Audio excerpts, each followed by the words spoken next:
मला उदय तुला सांगायचं आहे, उद्याच्या आजच कामकाज सल्लागार समितीची मीटिंग मी आणि एकनाथराव शिंदे आम्ही सगळेजण करून आलोय.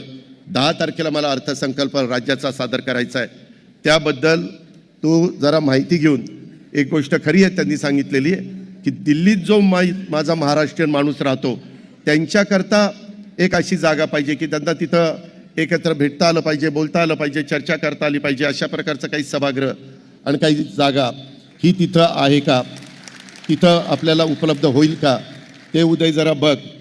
त्याला किती कोटी रुपये लागू दे, उद्याच्या 10 तारखेला तो आकडा तिथं सभागृहामध्ये सांगितला जाईल. आणि अतिशय उत्तम म्हणजे ह्या साहित्य संमेलनाच्या निमित्तानं दर्डा साहेबांनी ती गोष्ट लक्षात आणून दिल्यानंतर एकनाथराव शिंदेंच्या साहेबांच्याही ते मनात आहे, देवेंद्रजींच्या पण मनात आहे, ते काही आपल्याला अशक्य नाही. आपण इच्छाशक्ती दाखवू आणि ते करून दाखवू. हे पण निश्चितपणे महाराष्ट्राला साजेसं अशा प्रकारची वास्तू दिल्लीमध्ये तुम्हाला सगळ्यांना अभिमान वाटेल अशा प्रकारची वास्तू आपण त्या ठिकाणी उभी करून दाखवू.